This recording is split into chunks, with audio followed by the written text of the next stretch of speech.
అందరికీ నమస్కారం అండి। ఈ రోజు ఈ కార్యక్రమాన్ని ఏర్పాటు చేసి వరకపుడిసెల సాధన కోసం కృషి చేస్తున్న వామపక్ష పార్టీ నాయకులు ప్రతి ఒక్కరికి పేరు పేరున హృదయపూర్వక ధన్యవాదాలు తెలియజేస్తున్నామండి। వరకపుడిసెల జల సాధన సమితి తరపున మొన్న జరిగినటువంటి బడ్జెట్ సమావేశాల్లో వరకపుడిసెలకి ₹1 బిల్లు కూడా నిధులు కేటాయించలేదు। అంటే సీఎం గారు చెప్పారు ప్రాధాన్యత క్రమంలో ప్రాజెక్టులకి నిధులు కేటాయించి చేస్తున్నామన్నారు। మరి ఏ ప్రాధాన్యత బేస్ మీద మీరు కేటాయించారు? గత ప్రభుత్వ 5 సంవత్సరాల కాలంలో చూసినట్లయితే రాష్ట్రం మొత్తం మీద ఒక వెల్దుర్తి మండలంలో 40 మంది రైతులు ఆత్మహత్య చేసుకుని చనిపోయారు।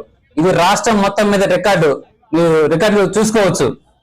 ఇంత తీవ్రమైన సమస్య ఉండి వర్షాధార పంటలు వేసి పంటల పండక బోర్లు వేసి 1400-1500 అడుగుల లోతులు బోర్లు వేసినా నీళ్లు పడక లక్షల రూపాయల అప్పులు పాలైపోయి రైతులు ఆత్మహత్య చేసుకుని చనిపోతున్నారు।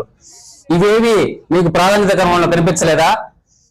70 సంవత్సరాలైంది ఈ ప్రాజెక్టు చేస్తామని। సో ప్రతిసారి ఎన్నికల స్టంట్ లాగానే చేస్తున్నారు। పోయిన ఎలక్షన్స్ ఏమని చెప్పారు? వరకపుడిసెల ప్రాజెక్ట్ కి అన్ని పర్మిషన్స్ వచ్చాయి, ఇంకా పనులు మొదలు పెట్టడం ఆలస్యం, మేము అధికారంలోకి వచ్చిన 1 సంవత్సరంలో ప్రాజెక్టు పూర్తి చేసి నీళ్లు ఇస్తామని హామీ ఇచ్చారు। ఈ రోజున మళ్ళీ అధికారులు మళ్ళీ కొత్త జీవో ఇస్తున్నాము, 25,000 ఎకరాలు కాదు 85,000 ఎకరాలకు నీళ్ళు ఇస్తామని చెప్పి ఇదంతా కూడా కాలయాపన చేస్తున్నారు। కానీ ప్రాజెక్ట్ అయితే ఏ ఒక్క అడుగు కూడా ముందుకు వెళ్ళలేదు।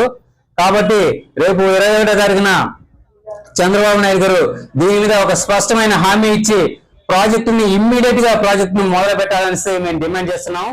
జై వరకపుడిసెల।